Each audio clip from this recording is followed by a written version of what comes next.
So, first of all, I welcome you all to the CLIS online class. Here, we will discuss our chapters that is ongoing. So, as the situation is very pandemic, wear a mask, wash your hands regularly, keep social distancing, use hand sanitizer, and wear gloves where we are going outside of your home. And if, as much as possible, stay at home and stay safe.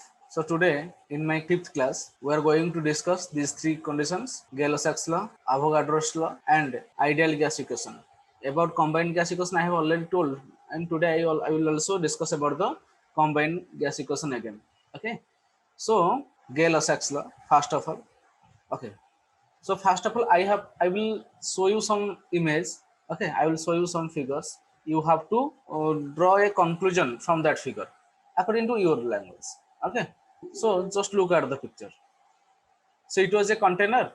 Okay, so it was a container. Here the pressure is fixed. Okay, the system is heated. Okay, here the volume is fixed and the system is heated. So what happens when the system will heated? Volume will increase. Volume is fixed. I'm taking the volume constant. Here the volume is fixed.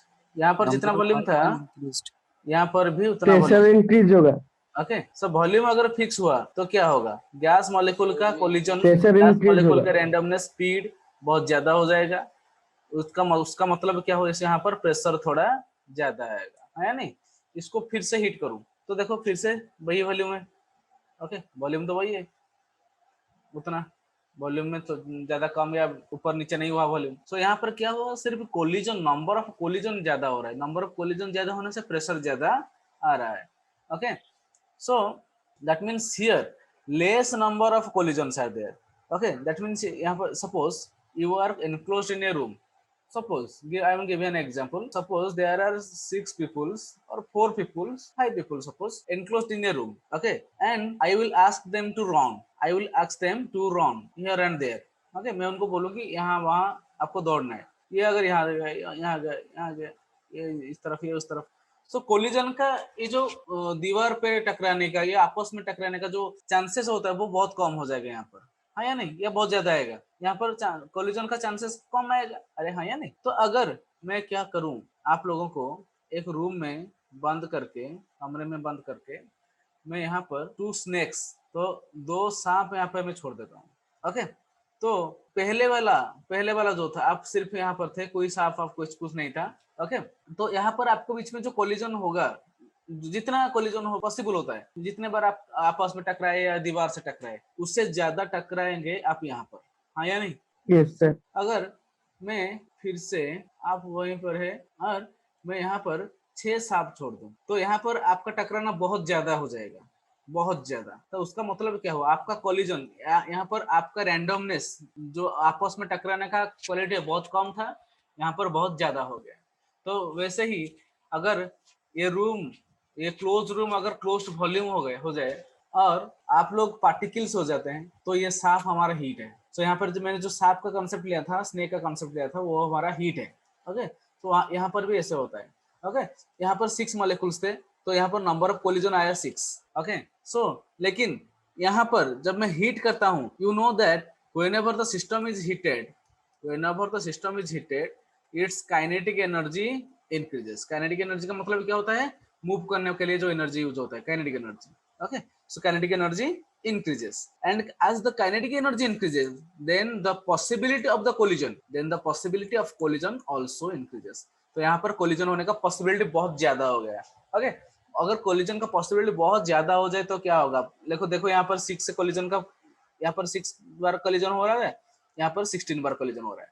Okay, तो यहाँ पर देखो, तो number यहाँ पर heat फिर से ज्यादा किया गया यहाँ पर, तो इसीलिए इसका number of collision is much higher than, that is 21 times collision are there. Okay, so what happens in this condition? तो यहाँ पर क्या होता है? कोलिजन ज्यादा होने से, कम होने से क्या होता है? तो कोलिजन का मतलब क्या है? दीवार से टकराने, आपस में टकराना. सपोज मैं बोलता हूँ कि दीवार से टकराए. ओके, तो we know that P is equal to F by A, is not it? F is equal to mass into acceleration by A. Area fix है, गैस का मास ही फिक्स है, so that implies pressure is directly proportional to acceleration. Okay, and you know that acceleration increases when the kinetic energy increases. So acceleration अगर increase हो रहा है यहाँ पर, तो प्रेशर भी इंक्रीज होगा या नहीं? क्या ये बात समझ में आ गया या नहीं? Yes sir. ओके, सो इसीलिए क्या हो रहा है यहाँ पर कि एक्सेलरेशन जब काइनेटिक जब हीट सप्लाई होता है सिस्टम को, उसका काइनेटिक एनर्जी इंक्रीज होता है, काइनेटिक एनर्जी इंक्रीज होने से उसका एक्सेलरेशन, गैस मॉलिक्यूल का एक्सेलरेशन इंक्रीज होता है, उसकी वजह से हमारा जो प्रेशर होता है वो प्रेशर इंक्रीज हो रहा है। सो मैं क्या ये लिख सकता हूँ कि अगर मैं टेम्परेचर वॉल्यूम को कांस्टेंट ले लूं, अगर वॉल्यूम को मैं कांस्टेंट ले लूं और टेम्परेचर को थोड़ा इंक्रीज कर लूं तो प्रेशर भी इंक्रीज हो जाएगा, अगर टेम्परेचर को डिक्रीज कर लूं तो प्रेशर भी डिक्रीज हो जाएगा। क्या यह बात सही है या नहीं? Yes sir. समझ में आया? देखो बात जो भी हो आपको समझ में आना चाहिए। Okay, so can I say that the increasing the temperature, this results in the more molecules hitting wall of the container, and hence this indicates the increase in pressure, is not it? So at constant volume the pressure is directly proportional to temperature. यहाँ पर volume अगर constant हो जाए तो temperature का increase होने से pressure भी इंक्रीज होता है, टेम्परेचर का डिक्रीज होने से प्रेशर भी डिक्रीज होता है। तो इसीलिए टेम्परेचर और प्रेशर के बीच के जो रिलेशन होता है उसको हम इस तरह लिख सकते हैं या नहीं? Pressure directly proportional to temperature. Is not it students? क्या ये बात सही है? क्या ये बात आपको समझ में आया? बोलो तो आगे बढ़ो या फिर से दोहराऊं? समझ में आया students? Yes sir. Yes sir. Okay, so he is the Lucius Joseph Lucius Gay-Lussac. According to him, at constant volume, the pressure of a given mass of a gas is directly proportional to absolute temperature. So, at constant volume, अगर volume constant हो जाए तो pressure is directly proportional to absolute temperature. So what happens here? That is, pressure is directly proportional to absolute temperature. That means what happens here? In which condition this happens? It happens only when the volume and number of moles of the component or number of moles of the system remains constant. Okay, so अगर P directly proportional to T हो जाए तो उसका मतलब क्या हुआ? P is equal to some constant into T. अरे हाँ या नहीं? क्या मैं इसको लिख सकता हूँ P by T is equal to constant? अरे है नहीं? तो लिखो क्या P by T is equal to constant. So क्या यहाँ पर K क्या है? K यही constant है. ओके, अगर P by T constant हो गया तो उसका मतलब क्या? P by T का मतलब क्या? उसका constant का मतलब क्या हुआ? P1 by T1 is equal to P2 by T2 is equal to P3 by T3. अरे हाँ या नहीं? V you know that V from Charles law V by T is equal to constant. Charles ने ये पढ़े थे V by T constant. उसका मतलब क्या होता था? V1 by T1 is equal to V2 by T2. ये होता था या नहीं? Yes sir. उसी तरह P by T अगर कांस्टेंट आ जाए तो उसका मतलब क्या हुआ? P1 by T1 is equal to P2 by T2 is equal to P3 by T3. क्या ये बात समझ में आ गया? ये इसमें कोई बड़ी बात नहीं, ये बात आप पहले से ही जान चुके हो। ओके, सो चलो ग्राफ करते हैं P वर्सेस T का ग्राफ। P वर्सेस T का ग्राफ क्या आएगा?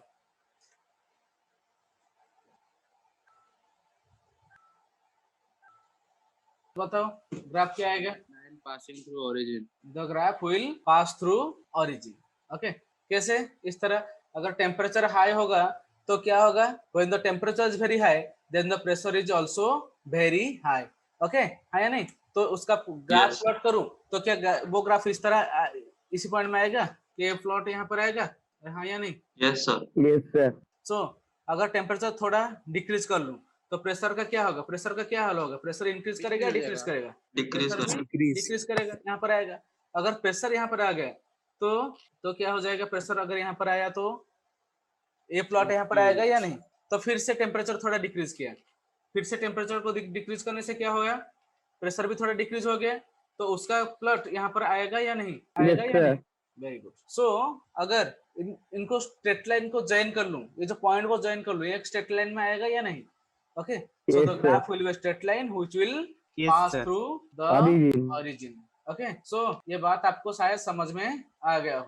ओके, तो ये ग्राफ किस टाइप का ग्राफ है? y is equal to mx type का ग्राफ। ओके, समझ में आया या नहीं? ठीक है।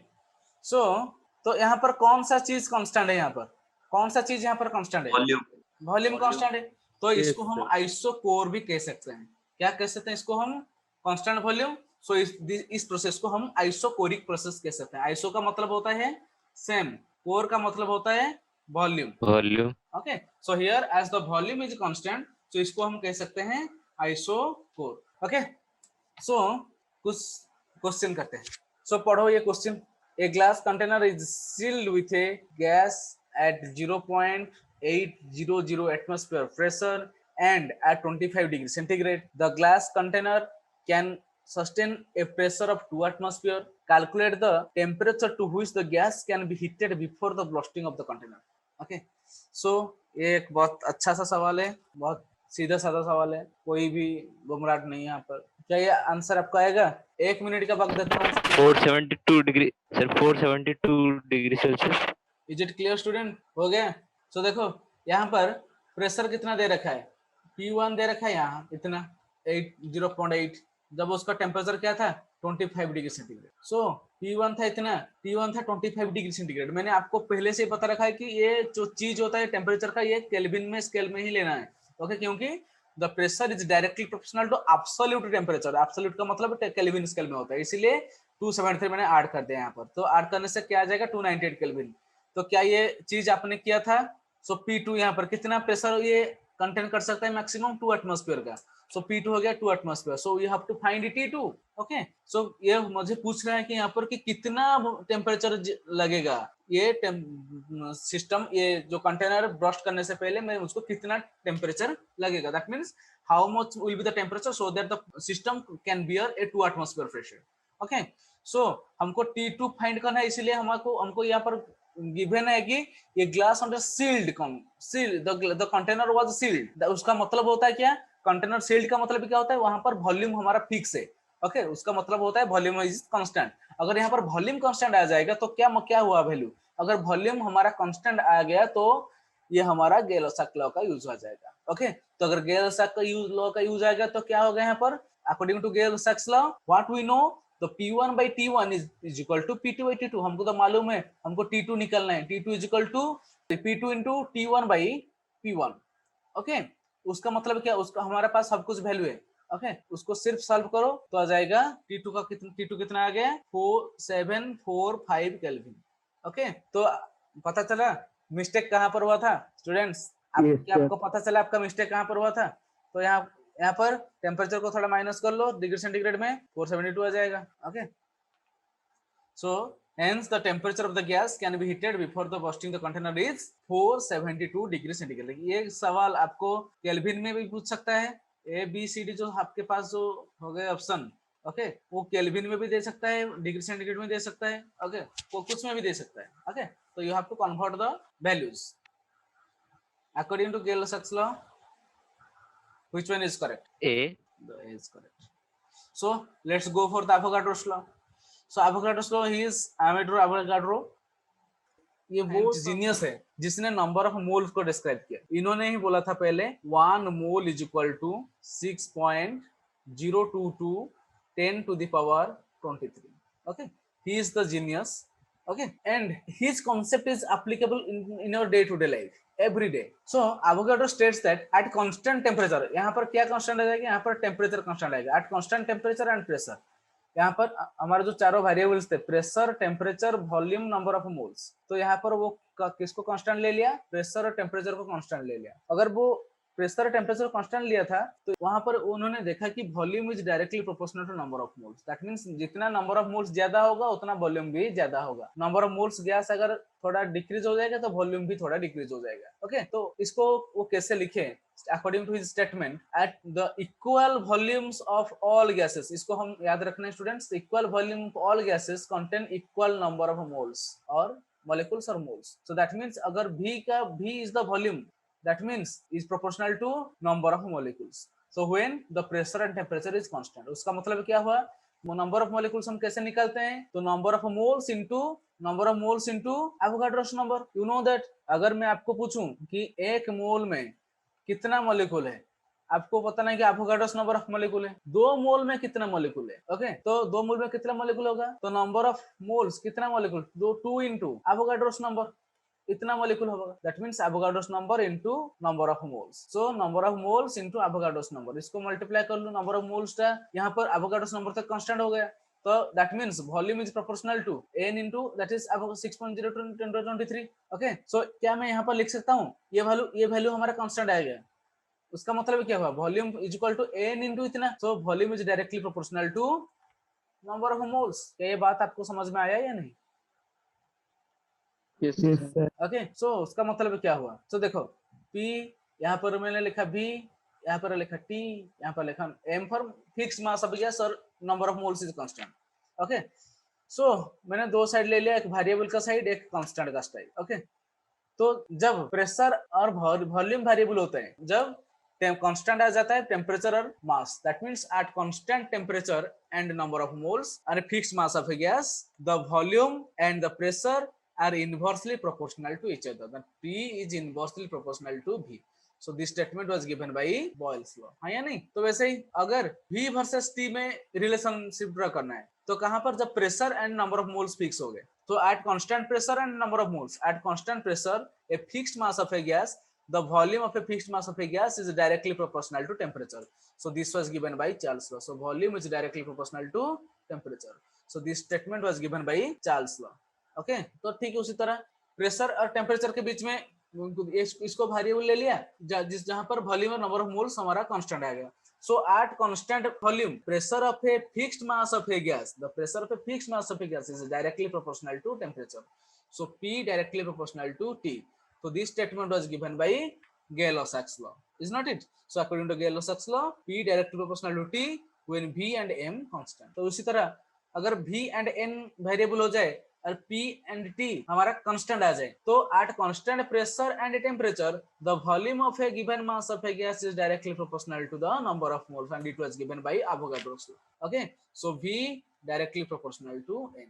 सो हम ये सब चीज अभी तक पढ़ चुके हैं, तो क्या ये बात आपको समझ में आया या इसमें से कोई डाउट है? सर वो लास्ट वाला एवोगाड्रोस को थोड़ा फिर से समझेंगे सर। एवोगाड्रोस लॉ, ओके ठीक है। एवोगाड्रोस ने क्या क्या कहा हमसे कि equal volume of gases, that means if there is v1 number of gases, then n1 उसका मोल्स क्या हो गया n1, अगर n1 n2 हो जाए so v1 हो गया v2। Okay, so v1 by v2 is equal to n1 by n2, तो उसका मतलब क्या हुआ, v1 by n1 is equal to v2 by n2, उसका मतलब क्या हुआ, v by n is constant, उसका मतलब क्या हुआ, v is equal to number of moles into constant, that means v is directly proportional to number of moles। तो उसका मतलब क्या हुआ कि volume of a given mass of a gas is directly proportional to number of moles। कोई भी statement आप ले सकते हैं इसको समझने के लिए। ओके, तो volume is directly proportional to number of moles। क्या ये बात आपको समझ में आया या नहीं? यस सर, समझ में आया। सभी को अच्छी तरह से समझ में आया? तो मैं आगे बढ़ूं। Yes. sir. So now we will go for the ideal gas equation. So ideal gas Sir, equation, sir, yes, yes, sir isochoric process और एक बार आइसोकोनिक आइसोकोनिक नहीं, वो आइसोकोरिक है। आइसो का मतलब होता है सेम, कोर का मतलब होता है वॉल्यूम। ओके, जो प्रोसेस में वॉल्यूम कांस्टेंट आ जाए, every process in any process where the volume remains constant, अगर वॉल्यूम हमारा कांस्टेंट आ जाए, ओके, वॉल्यूम कांस्टेंट है, उसको हम आइसोकोरिक प्रोसेस कहते हैं। तो उसको हम कहते हैं आइसोकोरिक। ओके, उसको हम कहते हैं आइसोकोरिक प्रोसेस। तो isochoric process is the process in which the volume remains constant. Okay, समझ में आया? Yes sir. So Boyle's law में हमने क्या पढ़ा था? बॉयल्स लॉ में हमने ये पढ़ा था कि volume inversely proportional to pressure. Okay, and Charles law में पढ़ा था volume directly proportional to temperature. Avogadro's law में क्या पढ़ा था? Volume directly proportional to number of moles. तो एक बात मुझे ये बताओ कि अगर A proportional to B, A proportional to C and A proportional to D, तो उसका मतलब क्या हुआ? अगर ये तीनों इक्वेशन को हम कंबाइन करें, एक ये हमारी इक्वेशन 2, ये हमारी इक्वेशन 3, सो 1 2 3 को अगर हम कंबाइन करें तो A प्रोपोर्शनल टू क्या आ जाएगा? B into C into D। क्या ये बात आपको मालूम है या नहीं? अगर नहीं मालूम तो पता कर लीजिए, ये हमारा एक बेसिक मैथमेटिकल एप्लीकेशन है। ओके, प्रोपोर्शनलिटी का। So if A proportional to B, A proportional to C and A proportional to D, then A proportional to B into C into D। तो यहाँ पर भी क्या होगा, यहाँ पर आपने आपको ये दे रखा है कि यहाँ पर B proportional to 1 by P, this is my equation 1, B proportional to T, this is equation 2, and B proportional to N, this is equation 3। Okay, तो यहाँ पर क्या मैं ऐसे लिख सकता हूँ, B proportional to 1 by P into T into N, is not it? क्या मैं ऐसे लिख सकता हूँ? Yes, sir. सही होगा या गलत होगा कोई? 1 by P into T into N। Okay, तो उसका मतलब क्या हुआ, B proportional to N T by P, नहीं, B proportional to 1 by P into T into N। उसका मतलब क्या हुआ, N into T by P हुआ है या नहीं? ये वाला सही होगा या नहीं? ओके, तो यहाँ पर अगर कांस्टेंट प्रोपोर्शनलिटी का साइन हटाकर एक कांस्टेंट लाते हैं तो उसका वैल्यू हो गया R, तो R into N T by P. तो यहाँ पर जो R आपने यहाँ पर आप देख रहे हैं, यहाँ पर R, इसको हम कहते हैं यूनिवर्सल गैस कांस्टेंट। क्या कहते हैं इसको हम? Universal gas constant. तो इसको हमेशा याद रखना, R क्या होता है? R हमारा यूनिवर्सल गैस कांस्टेंट होता है। ओके, सो R क्या होता है? R होता है यूनिवर्सल गैस कांस्टेंट। सो अगर you know that V is equal to R into N into T by P, उसका मतलब क्या हो, अगर P इस तरफ आ गया so P into V will be equal to N into R into T। तो क्या ये बात आप समझ गए? Sir, और एक बार। ओके, फिर से मैं डिराइव कर लेता हूँ, अच्छे से समझना। You know that Boyle's law से V inversely proportional to P, Charles law में V directly proportional to T, Avogadro's law में V directly proportional to N। तो ये तीनों इक्वेशन को कंबाइन कर लूं तो V proportional to N into T into 1 by P है या नहीं? That implies V is proportional to N into T by P। उसका मतलब क्या हुआ, V is equal to some constant आ गया यार into N T by P, P इस तरफ था यहाँ पर आ गया, so P into V is equal to N R T. अभी समझ में आया? Sir. सर Yes, आर का sir. कुछ वैल्यू है क्या sir? Yes, we will go through it. Okay, थोड़ा इंतजार करो, मैं इस स्लाइड में ही है। ओके, इस क्लास में मैं आपको बताऊंगा कि आर का वैल्यू कैसे होता है, कहाँ पर क्या लेना है आर का वैल्यू। ओके, समझ में आया? तो मैं बताऊंगा। सो ये जो इक्वेशन हमारे पास हमने डिराइव किया, इसको हम कहते हैं आइडियल गैस इक्वेशन। क्या कहते हैं इसको हम? Ideal gas equation. देखो, आइडियल गैस इक्वेशन हम कंबाइंड गैस इक्वेशन कैसे डिराइव करते हैं। तो सपोज हियर प्रेशर था P1, वॉल्यूम था V1, टेम्परेचर था T1 एंड कितना मोल गैस था? N मोल गैस। तो यहाँ पर भी प्रेशर हो गया P2, वॉल्यूम हो गया V2, टेम्परेचर हो गया T2, लेकिन number of moles of the gas should be same. Okay, तो यहाँ पर सेम गैस था, लेकिन इसका वॉल्यूम थोड़ा अलग अलग, इसका वॉल्यूम अलग, इसका प्रेशर अलग, इसका प्रेशर अलग, इसका टेम्परेचर अलग, उसका टेम्परेचर अलग। अगर ये दोनों कंडीशन में मैंने ले लिया तो यहाँ पर according you know that ideal gas equation क्या होता है, P is equal to nRT। यहाँ पर P कितना? P1, V कितना? V1, N तो फिक्स है, R तो फिक्स है, टेम्परेचर कितना? T1। तो यहाँ पर इक्वेशन आ जाएगा P1 V1 is equal to nRT1। तो यहाँ पर क्या आ जाएगा, उसी तरह P2 into V2 will be equal to nRT2। Okay, तो यहाँ पर nR का वैल्यू कितना आ जाएगा? nR आ जाएगा P1 V1 बाई T1। तो यहाँ पर भी nR का वैल्यू कितना आ जाएगा? n इंटू R का वैल्यू P2 V2, T2 इस तरफ आ जाएगा, तो nR will be equal to P2 V2 by T2। So you know that nR is equal to nR. अगर A is equal to B and A is equal to C, then we can say that B is equal to C. अरे हाँ या नहीं? Yes, sir.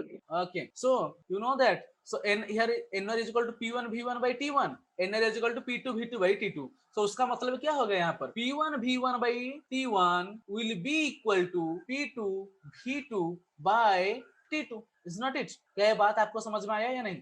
तो ये हमारा ideal gas combined gas equation है ना, जो जनरल गैस इक्वेशन, और इसको कहते हैं हम कंबाइंड गैस इक्वेशन। ओके, समझ में आया बात या कोई दिक्कत है? Any doubt students? सर फिर से थोड़ा बता दीजिए। फिर से बताऊं? ओके, ठीक है। तो suppose we know that ideal gas equation क्या होता है? Pv equal to nRT। Pressure कितना है? P1, वॉल्यूम कितना है? V1, हाँ या नहीं? सो यहाँ पर क्या होगा, यहाँ पर आइडियल गैस इक्वेशन का इस्तेमाल करूँ तो P1 इंटू V1 आ जाएगा कितना? N into R into T1। तो यहाँ पर कितना आ जाएगा?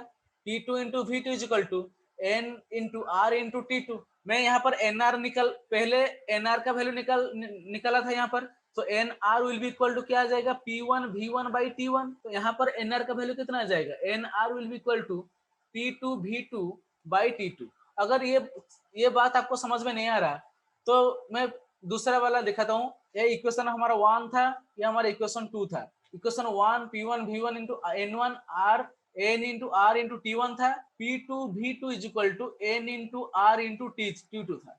ओके, तो इक्वेशन 1 से इक्वेशन 2 को डिवाइड कर लो तो कितना आएगा, P1 V1 by P2 V2, NR cancel, T1 by T2, और यहाँ पर T2 इस तरफ, P2 V2 उस तरफ ले जाओ तो क्या आ जाएगा, P1 V1 by T1 यहाँ पर आ जाएगा, ये P2 V2 इस तरफ आ जाएगा तो क्या आ जाएगा, P2 into V2 by T2। तो क्या ये बात समझ में आई? यहाँ पर भी देखो NR इज इक्वल टू, ये भी NR इज इक्वल टू इतना, NR इज इक्वल टू इतना, तो क्या आ जाएगा, P1 V1 by T1 is equal to P2 V2 by T2। कोई भी रिलेशन ले लो, कोई भी मैथमेटिकल एक्सप्लेनेशन ले लो, आंसर तो सेम ही आना है। ओके, तो ये हमारा होता है क्या, कॉम्बाइंड गैस इक्वेशन, इसको हम बोलते हैं कॉम्बाइंड गैस इक्वेशन। सो क्या ये बात आपको समझ में आया या नहीं? यस सर, सर एक थैंक यू डाउट सर। है sir.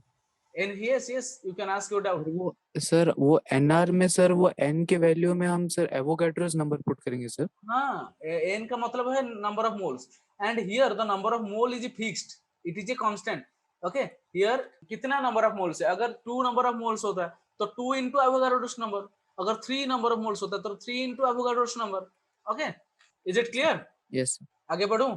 Yes so you know that number of moles कितना होता है, mass of the gas by molar mass given mass by molecular mass, ये तो मैंने पहले से पता रखा, W/M number of moles is equal to, है या नहीं? तो आइडियल गैस इक्वेशन से हमको मालूम पड़ा कि Pv is equal to nRT। So we know that number of moles your n is equal to W/M। n का मतलब क्या होता है, number of moles, number of moles is given mass by molecular mass. So n के जगह क्या मैं ये लिख सकता हूँ कि W/M लिख सकता हूँ क्या n के जगह? अरे है या नहीं? Here we know that n is equal to इतना, Yes. so instead of n we can write W/M into RT। अरे है या नहीं? तो ये हमारा दूसरा वाला फॉर्मूला आ गया।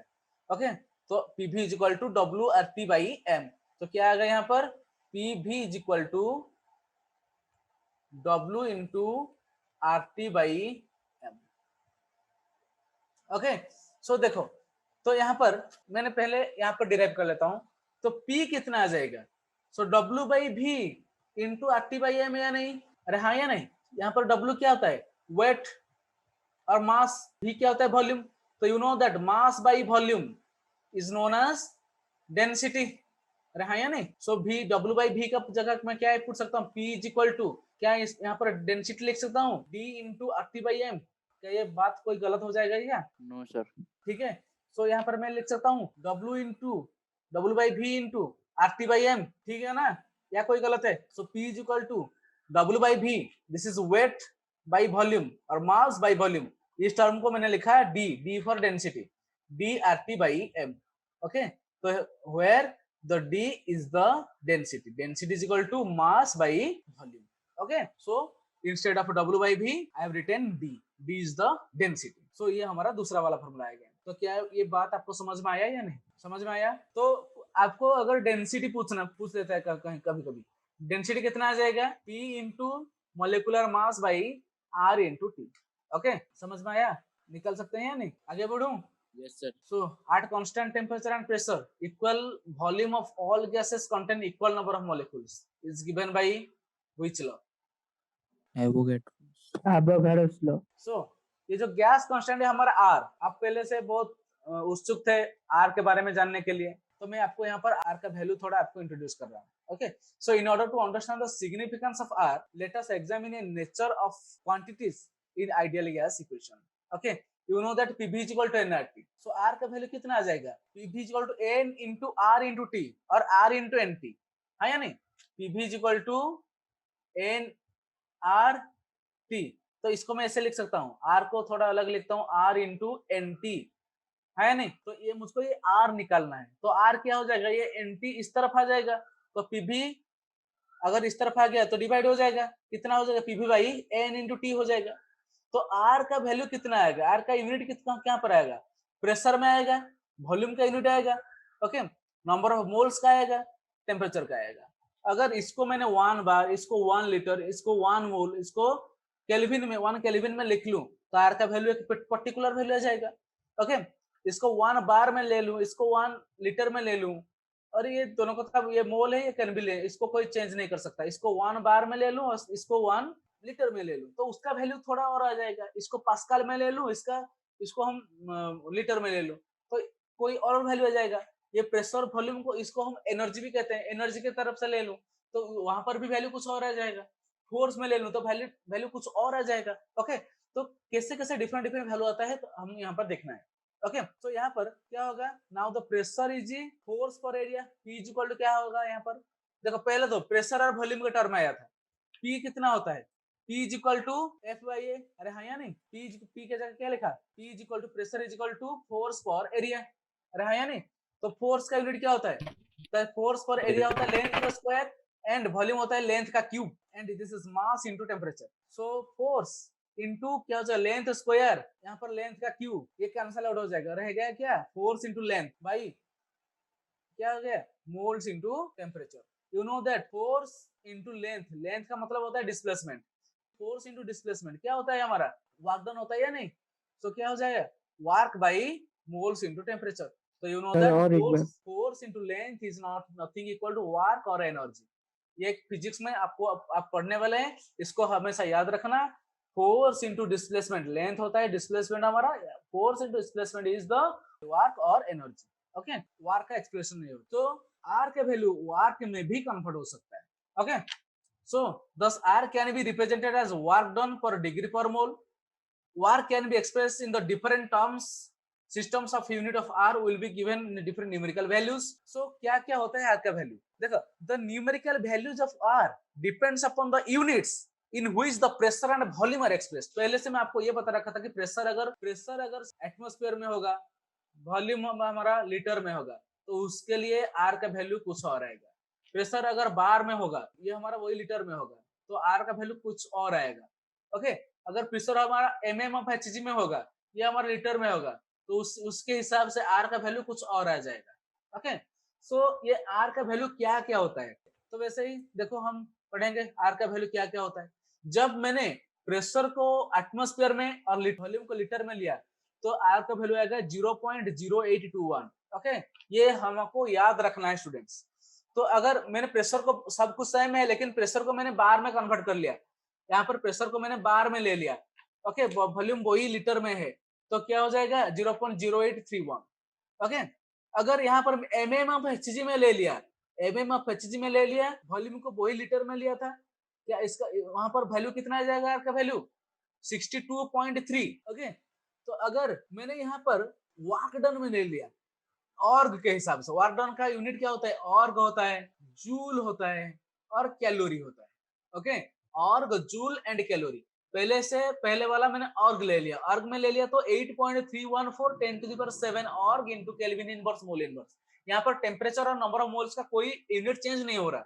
ओके, सो देखो तो दूसरा जो यूनिट है जूल एनर्जी का, ओके, वर्क और एनर्जी का दूसरा यूनिट है जूल, तो जूल में ले लिया तो you know that 10⁷, you remember it, say 10⁷ org is equal to 1 joule. Okay, 10⁷ org is equal to 1 joule. So 10⁷ org की जगह मैंने लिख लिया 1 joule, तो 8.314 joule per Kelvin per mole.